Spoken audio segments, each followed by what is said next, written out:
linabas natin from a deep slumber tong Euro 2. Kasi may titingin mamayang gabi na buyer na barkada din namin na he's showing some interest for this car. So kailangan mapaayos ko na muna yung mga little quirks niya bago tignan ng tropa, parang di naman nakakahiya, diba? So this is the Corolla Love Life Euro 2, and hopefully makunin niya kasi yun ang magiging puhunan natin to start the tuner dealer series.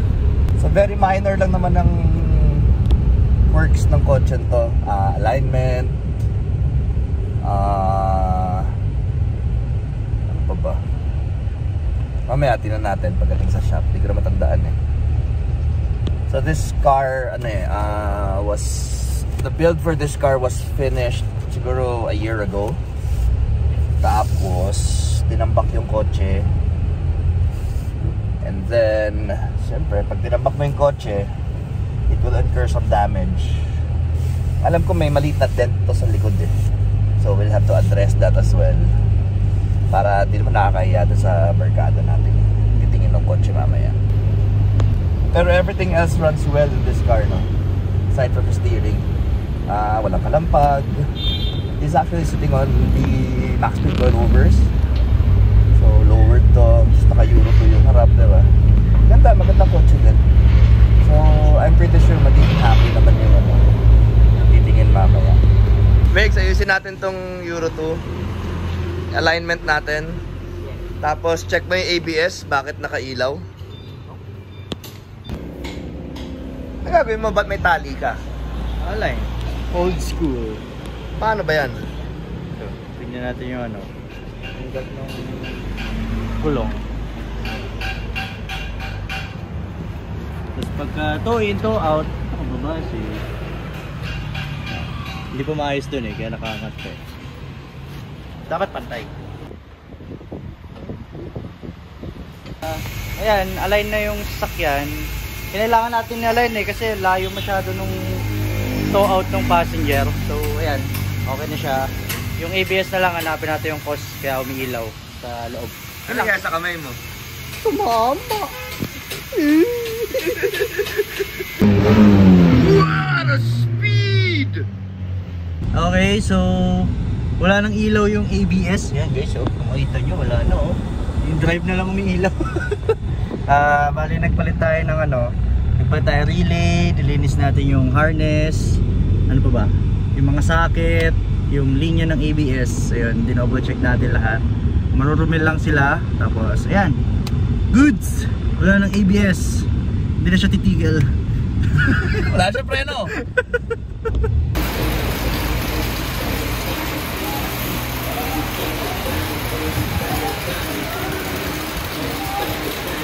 So inabot kami ng ulan, andito kami sa Marikina Car Wash Hub ngayon. So pina-engine wash namin yung Euro 2 para naman presentable mamaya pag tinignan ng buyer. Kaya ako naghahanap kasi pagod na ako sa kotse ko. Pagod na ako sa Honda. Wala, ewan ko, parang napagod ako sa scene, sa parang sa racing. Or I don't know, baka tumatanda lang ako. Parang, ewan ko, nakakasawa din. Darating ka rin pala talaga sa point na magsasawa. Yung dati lagi mo hinahanap-hanap na lagi siyang gagamitin kahit walang aircon. Ngayon, ewan, parang biglang bigla ako nagsawa. Parang sabi ko parang I need something better. Ko dun sa kotse, dun sa Corolla, actually wala talaga akong alam sa Toyota. Wala, nagandahan ako. Malinis, wala kang mapipintas actually pag nakita mo siya in person. Wala, feeling ko na love at first sight ako dun sa car itself. Actually nung una nagda-doubt pa nga ako kung talagang titignan ko kasi parang mahihirapan ako dun sa transition na from Honda pupunta ako ng Toyota, wala naman akong background sa Toyota, so I don't know, parang gusto ko lang i-grab yung opportunity, yung challenge ba, na yung magre-review ka, mag-aaral ka ng bagong pasikot-sikot, kung sino yung mga dapat mong i-follow, sino yung mga dapat mong tignan, ganun, magbuo. So, yun. Kaya parang naiisip ko siyang kunin or bilhin if given na kaya ng budget.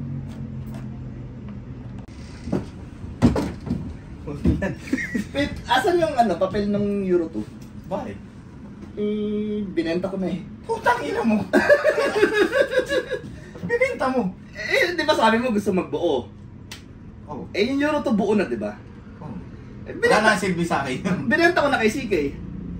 Eh, kasi pagod na daw siya sa kotse niya. Ako hindi to.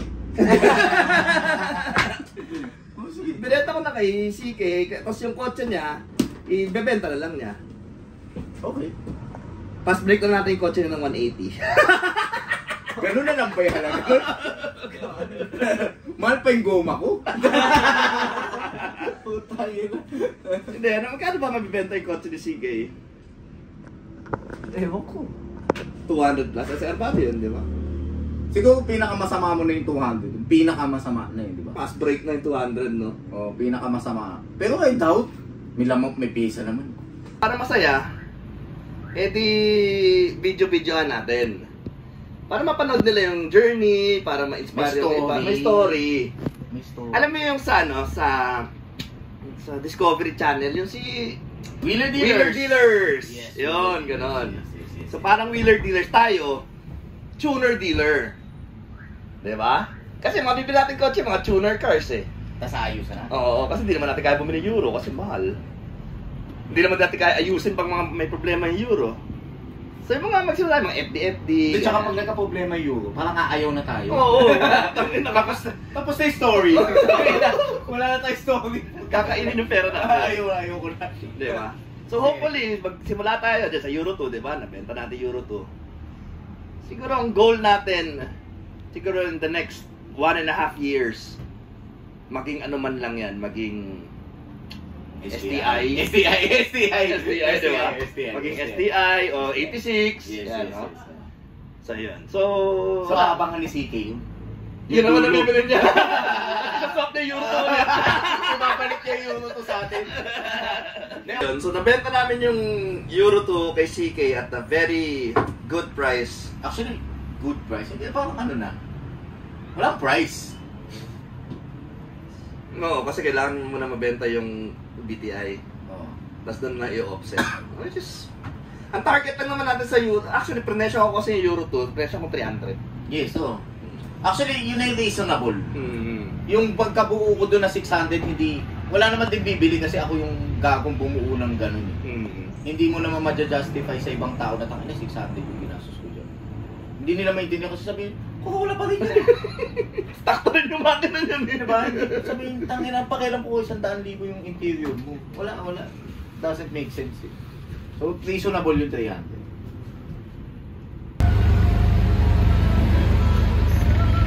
Bye-bye!